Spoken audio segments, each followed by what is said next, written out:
Please leave. I warned you over the phone that if you dare to reprimand my daughter again, you'll have to leave. You ignored my warning, so kindly get out. That's absurd, I retort, shocked by Emily's unreasonable demand, at a loss for words. Seeing me silent, Emily continues her tirade. You're just my brother's wife, an outsider. Stop pretending to be part of our family.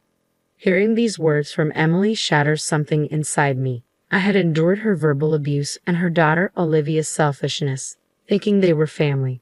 But now, all the things I did with their interests at heart have been entirely negated. I have no reason to respect Emily and Olivia anymore. All right, I'll leave, I reply calmly and start packing. Emily and Olivia laugh heartily at my situation, but they won't be laughing for long. I think this as I gather my belongings.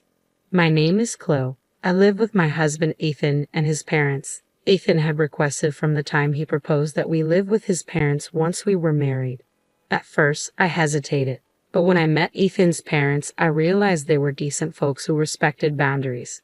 Convinced that life with them would be manageable, I accepted Ethan's proposal. Once we moved in together, my mother-in-law took over all the housework while I worked outside. In turn, I took over the chores when I was at home. We divided the work in the house, and everything went smoothly. However, the visits from Ethan's sister, Emily, were always distressing. Emily has a daughter, Olivia. They frequently visited us, and each time Emily would take jabs at me relentlessly. Chloe, can I get a cup of tea? I'm so tired from my part-time job and raising my child. You must be relaxed on your days off at home. I'm so jealous. Well, I also work when I'm at home. Oh, the work you do at home is insignificant. I go out to work every day and have a leadership position. Don't compare yourself with me. When it was time for Olivia to find a job, Emily often came over to complain about why Olivia couldn't find one. Olivia is excellent, just like me. The recruiters who reject her must be blind. Maybe she could broaden her job search. Whenever I tried to give advice, Emily would lash out furiously. What could you, who barely works, know? No, shut up. It seems Olivia finally landed a job after most of her classmates did. Olivia and Emily came over to report the good news to my mother-in-law. Rainey, I've got a job. Olivia proudly shows off her job offer letter to my mother-in-law, who smiles contentedly. Well done, Olivia. Yeah, I didn't expect to get into such a large company. In the end, the interviewer was kind from the start. Next to Olivia, Emily grins broadly. This company is a subsidiary of the company. I work part-time, and my name might be known even in the parent company since I've been around a while. So, I got the job, thanks to Mom, huh? It could be. The interviewer saw your name, recognized you as my daughter, and probably had a good impression. Come April, Olivia was to attend a month-long training program for new employees. The training location was only a few minutes away from the home where my in-laws and I lived. Emily, knowing this, called my mother-in-law Mom. I want Olivia to commute from your house during her training. The training place is over an hour away from our home. We have a spare room, and I don't mind at all. Let me just check with Chloe. Do you need to ask Chloe? Emily interjected. Well, but that's your house, right? Chloe is just living there. She won't complain. Thanks to Emily's insistence, I'd only found out that Olivia would be living with us for a month after everything had been decided. I was a bit puzzled, but there was no reason to oppose Olivia living there. I warmly welcomed Olivia, and our shared life began. Once the training began, Olivia was laid one out of every 3 days.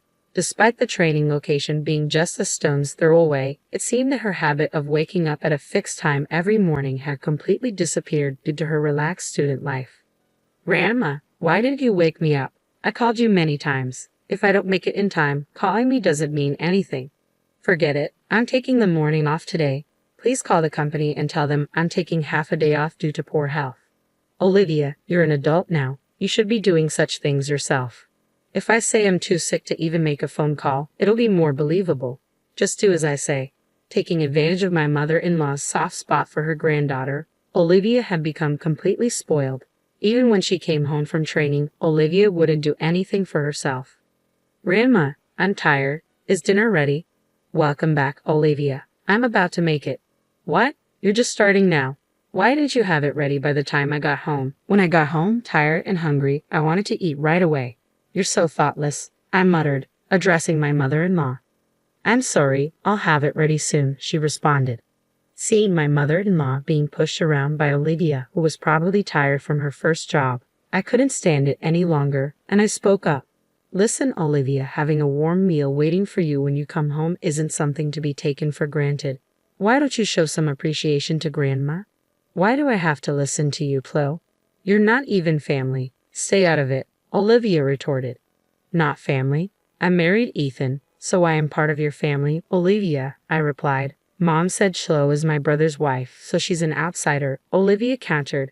Then let me tell you, as a senior member of the workforce, Olivia, that you should take more responsibility for yourself.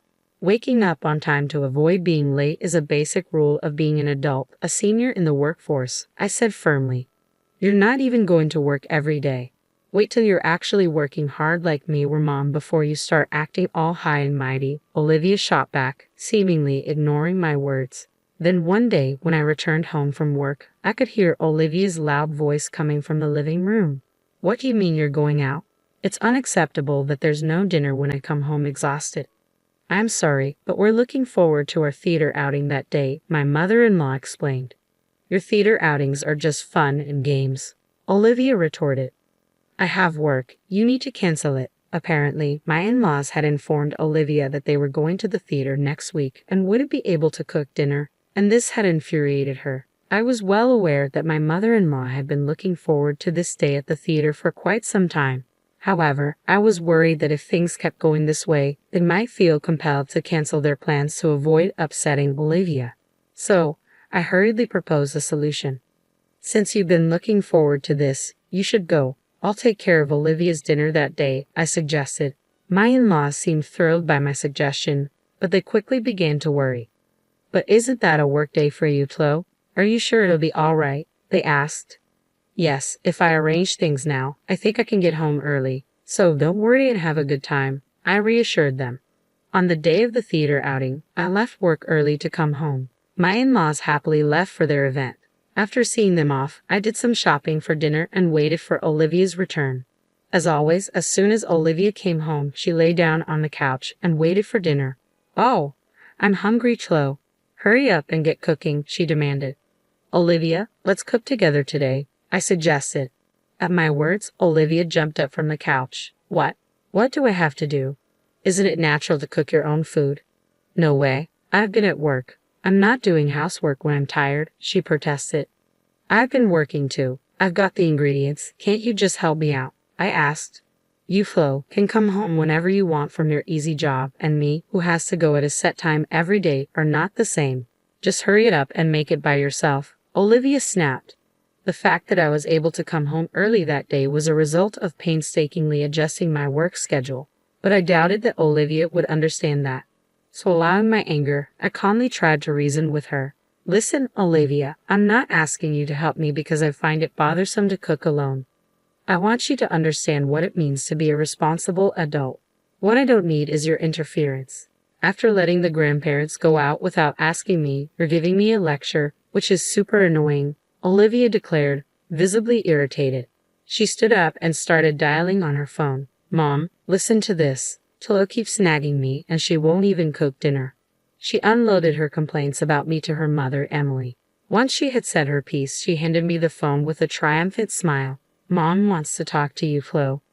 As I took the phone, Emily shouted angrily, Listen here. Who do you think you are talking to my daughter like that? As my son's wife, if you continue to cause problems for my daughter, I'm going to ask you to leave that house. It's not about causing problems. All I wanted to do was impart some sense of responsibility to Olivia as a working adult, I defended. So, you're trying to lecture on being a responsible adult, Chloe. You're not even a full-time employee. How can someone who is hardly needed by the company afford to be so cocky? Emily retorted. How can you say I'm not needed, Emily? When you've been around as long as I have, you can tell at a glance who's capable and who's not. I've made sure to see off many a dead weight, I countered. Without a second thought, Emily added, Just go and prepare dinner for my daughter, and hung up the phone. Olivia, sitting next to me, smirked as she looked my way. You'd better not oppose my mom, Chloe. There's no one at work who can even admonish her, so get to making dinner already. With that, she sprawled lazily on the couch again. This mother and daughter pair. There's no reasoning with them. Left with no choice, I sighed and headed to the kitchen to prepare dinner. As I began to prepare the meal, Olivia nibbled on the food I had prepared and complained under her breath. Once she finished eating, she abandoned her dishes and headed back to the couch to watch TV without so much as a thank you. Hey, Olivia, at least clean up after yourself. I tried to remind her, but all I got was a bored look from her. Suddenly, the doorbell rang, and to my surprise, it was Emily. Why are you here? I asked. To my surprise, Emily casually replied, it seemed like you didn't quite get the message over the phone, Chloe, so I thought I'd come over and tell you directly. Excitedly, Olivia reported to her mother, Mom, listen. Just after you warned her over the phone, Chloe started lecturing me again. Hearing Olivia's words, Emily glared at me. Looks like it was the right decision to come here after all. You're still complaining to my daughter even after everything I said. I had backed off on the phone, but I couldn't let this go for Olivia's sake. I had to say something. It's not a complaint. I'm merely teaching her the basic manners of cleaning up after herself, something even a grade schooler should understand. Emily snapped at me. There's no need for someone like you to be telling us about manners. Have you considered your own situation before lecturing about manners? What about my situation? You and Ethan can barely afford a house even with both your salaries combined. You're just leeching off this household. Why don't you change your own attitude before teaching my daughter about being a responsible adult? I'm not here to leech off you. As proof, I make sure to pay my fair share of the rent and living expenses every month, I retorted. Well, it doesn't matter either way. You're going to leave this place. Leave, Emily declared. I told you on the phone, if you continue to berate my daughter, you'll need to move out. You ignored my warning, so now it's time for you to go, Emily declared. That's absurd, I retorted, at a loss for words at the sheer injustice of it all. Seeing me unable to retaliate, Emily continued, you're still an outsider, even if you were my brother's wife. Stop acting like you're part of the family. Her words hit me hard, and something inside me crumbled. I had put up with Emily's insults and Olivia's selfishness because I thought of them as family. I had been rejected by them despite doing everything with their best interests at heart. There was no reason left for me to restrain myself with Emily and Olivia anymore. All right, I'll leave, I said quietly, beginning to pack my things. At the sight of me, Emily and Olivia started to crack up. Ignoring their laughter, I continued to pack. When my in-laws returned home, my mother-in-law's face shifted as she took in the scene. Oh, is that you, Emily? Chloe, what's with the luggage? She asked. Before I could answer, Emily chimed in. Chloe has been lecturing Olivia while she can't even do her own job. She's become such a nuisance. We've decided to send her packing. What? My mother-in-law's face drained of color. Apologize at once, and you too, Olivia. Why should I apologize to Chloe? If she wants to be part of our family, she should ask us. Maybe then we'll consider it, Emily replied, backed up by a firm nod from Olivia. My mother-in-law sighed deeply. You too. It's over for you. What? What are you talking about? The one who's done is Chloe, right? She's the one being cut off from our family, Emily retorted, leaving my mother-in-law shaking. Do you even realize who made it possible for Olivia to get her job? That's me, the part-time manager. Emily tried to puff herself up, but my mother-in-law interrupted her. No, it's not like that at all. It's because Chloe, who's an executive at the corporate office, recommended her to human resources. Well, that's a lie. Chloe barely does anything. She's home half the week, Emily countered. Facing the confrontational Emily, I revealed the truth. I often attend executive meetings online, so I work from home. Then did Chloe really get Olivia her job? My mother-in-law asked. I really wanted Olivia to find a job on her own, but she begged me for help. Why didn't you say anything? Emily turned pale, realizing the truth. I wanted Olivia to start at the same place as everyone else, to work without any advantages. It was better for her not to know that I was an executive at her company, I explained. So, did Mom and Dad know this from the beginning? Olivia asked. I had asked your parents to keep my position a secret. Emily, since you always assumed I was incompetent, you never showed interest in my work, so there was no need to tell you. So, you're telling me I've been disrespecting an executive at my own company this whole time? Olivia went pale. That's right, thanks to my concealed identity. I got to learn a lot about how new employees like to fake illness and such. Olivia pleaded desperately. Please, please don't tell anyone about this, she added, desperation evident in her voice. Coldly, I replied, you know, I thought I'd let it slide because it's a family matter. But it seems I'm not considered family to you too, so I can't stay quiet if it's something that will harm the company. But I will be assigned after the training. Exactly, Olivia. You're lacking awareness as a working professional. Moreover, you're not willing to accept others' opinions. We can't let you interact with customers with this attitude, I continued. In her panic, Emily clung to me. I'll take back what I've said. Olivia is Chloe's adorable niece. Don't report anything that would harm her situation, Emily, she pleaded. Don't you think you should worry about your own role? What about your part-time team's high turnover rate? It has been repeatedly brought up in the parent company's meetings. If it comes to light that you, as the manager, are forcing part-time employees to quit, it's going to be a big problem, I pointed out. Emily's face tightened as she remembered her own words. Wait, that's a misunderstanding. I was just guiding the unproductive part-timers, and then they quit on their own. I'm not responsible for this, she protested. Well, that can be investigated. We have a meeting next week with your company's board members. We'll report this and have it thoroughly examined, I informed her. No way. My hard-earned managerial position, Emily trailed off. Afterward, I decided not to leave the house after being persuaded by my mother-in-law, but I did report Olivia and Emily to the company. Olivia ended up attending a training center in the mountains for retraining for 6 months, while her peers were assigned positions one after another. It seems she was thoroughly drilled on the basics of being a professional, I recounted. Emily's workplace underwent an audit at my direction with complaints from other employees and testimonies from those she had forced to resign. It was found that Emily was using her position of authority to cause a lot of stress to those around her. As a result, Emily was fired, I continued.